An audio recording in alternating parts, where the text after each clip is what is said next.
पाकिस्तान को दरअसल अपने शब्दों में सही मायने में उसकी औकात और उसकी हैसियत आज नरेंद्र मोदी ने दिखाई है, और ये बहुत ज्यादा जरूरी भी था। चुन चुनकर कई ऐसे मुद्दे रहे जिस पर सीधे पाकिस्तान पर बड़ा प्रहार नरेंद्र मोदी की ओर से किया गया है। मैं फौरन आपके पास आ रही हूं, लेकिन उसके पहले जल्दी से दर्शकों को बताते हैं, ऑपरेशन सिंदूर के अंजाम से पाकिस्तान में मातमी सन्नाटा पसरा हुआ है। भारत का यह ऑपरेशन कैसे करोड़ों लोगों की भावनाओं का प्रतिबिंब और न्याय की अखंड प्रतिज्ञा है, प्रधानमंत्री ने इसे किस तरह से बयां किया है, अब वो सुन लेते हैं। ऑपरेशन सिंदूर ये सिर्फ नाम नहीं है, ये देश के कोटि कोटि लोगों की भावनाओं का प्रतिबिंब है। ऑपरेशन सिंदूर न्याय की अखंड प्रतिज्ञा है।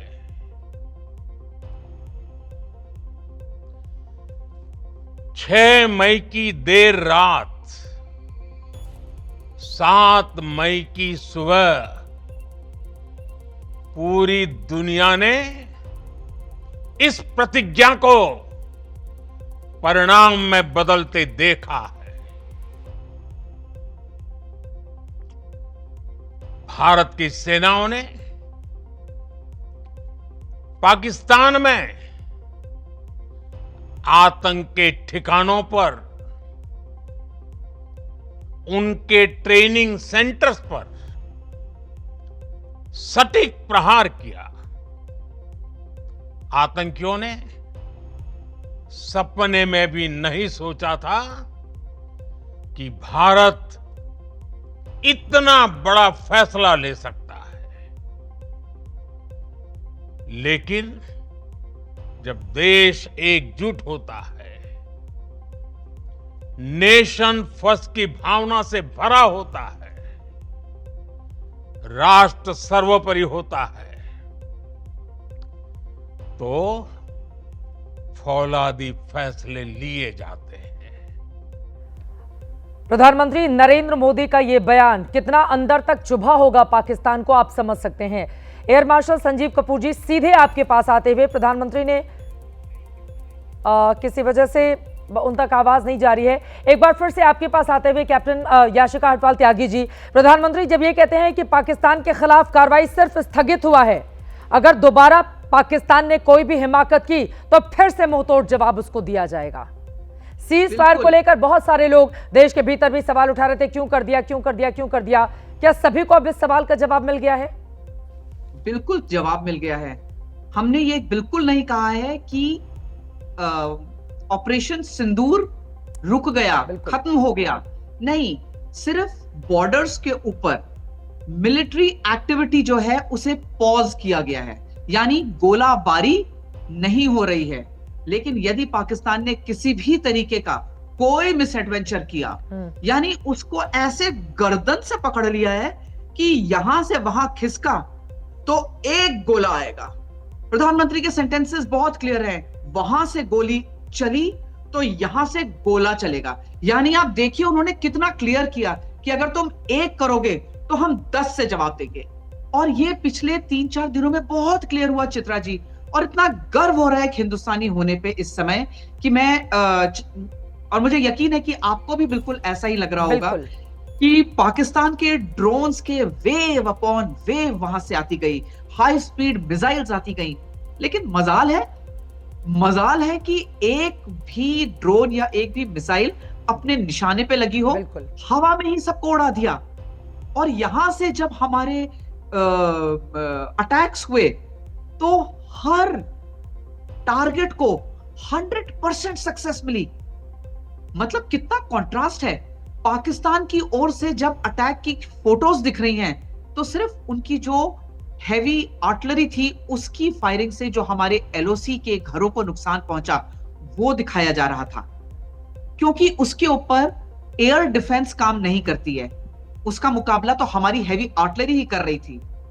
लेकिन पाकिस्तान की ओर से जो भी हवा के द्वारा ड्रोन या मिसाइल्स आ रहे थे उसकी एक भी डैमेज की फोटो कहीं नहीं दिख रही। तो ये अपने में ही बहुत क्लियर है कि क्या उनकी कैपेबिलिटी है। बिल्कुल। क्या उनकी सुपीरियोरिटी है और हमारी digital superiority, electronic superiority, weapon system superiority. और अभी तो हम नेवी के साथ उतरे ही नहीं है। जिस दिन नेवी आएगी उस दिन पाकिस्तान का कराची से लेके पीछे तक बिल्कुल जहां नजर जाए स्वाहा ही स्वाहा। मुझे लग रहा है जो बातें आप कह रही हैं पाकिस्तान को अच्छे से समझ में आ गया होगा, और नरेंद्र मोदी ने जो भाषण बड़े गौर से एक एक पाकिस्तानी ने सुना होगा, उसके हुक्मरान ने, और वो जनरल मुनीर न जाने कौन से बिल में छिपा बैठा हुआ है अपने देश का ये हाल करके, उसके बाद से वो गायब हो जाता है। ये तो हाल है उसके जितने भी ये बड़े बड़े हुक्मरान हैं और जितने भी आर्मी चीफ हैं उसका। अब मैं सीधे मेजर जनरल अश्विनी सिवाज जी आपसे ये सवाल है, प्रधानमंत्री ने जब ये कहा कि हमने पाकिस्तान के आतंकी सैन्य ठिकानों को कि जवाबी कार्रवाई को सिर्फ अभी स्थगित किया है, होल्ड किया है, हम पाकिस्तान के हर कदम को इस कसौटी पर मापेंगे कि आगे उसका क्या रवैया है। और हम सब जानते हैं कि पाकिस्तान कुत्ते की दुम की तरह है, उसको कितना भी सीधा करने की कोशिश करो वो नहीं होता है। तो कम से कम आज जो मोदी ने मैसेज दिया है उसको समझ में आ गया होगा कि इतनी सी भी गलती या चिंगारी का खेल अगर खेलने की कोशिश की पाकिस्तान ने तो उसका अंजाम बहुत बुरा होगा उसके लिए। हाँ बिल्कुल, देखो चित्रा क्या है कि पाकिस्तान, सच्चाई है कि चेंज होने वाला इतनी आसान नहीं है, क्योंकि पाकिस्तान की जो पॉलिसी है ब्रीड इंडिया विद 1000 कट्स, उसमें फ़र्क नहीं आने वाला है इतनी जल्दी।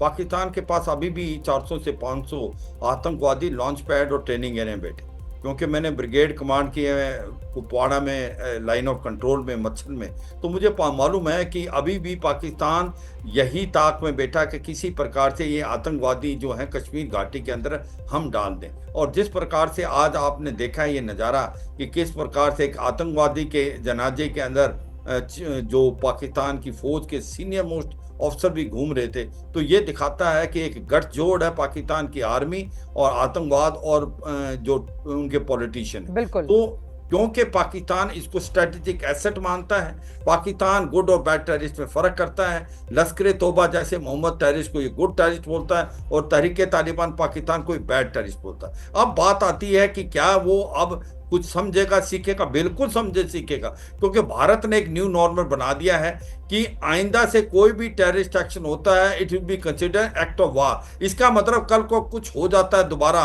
तो भारत पाकिस्तान के घुस के अंदर, मतलब कि भारत को फिजिकली घुसने की जरूरत नहीं है, पर पाकिस्तान का कोई हिस्सा ऐसा नहीं है जिसके ऊपर हम हमला नहीं कर सकते।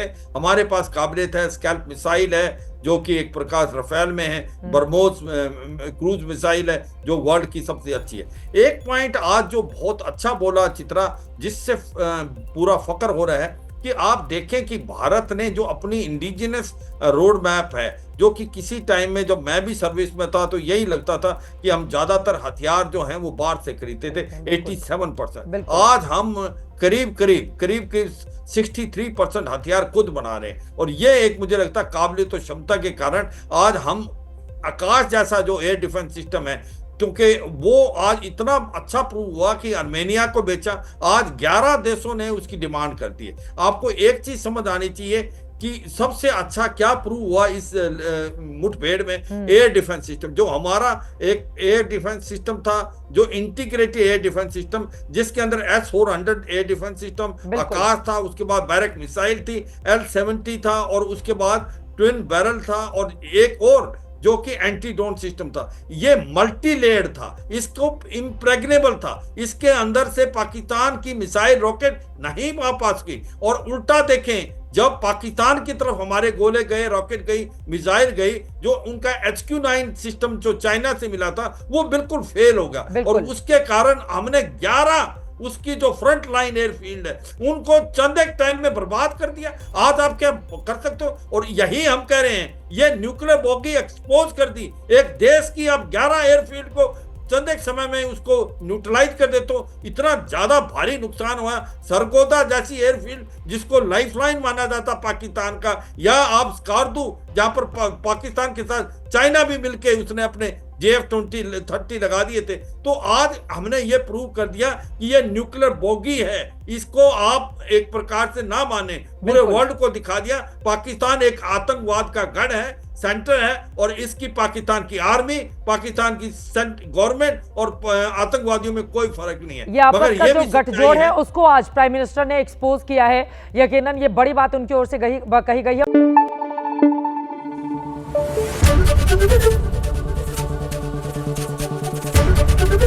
एबीपी न्यूज आपको रखे आगे।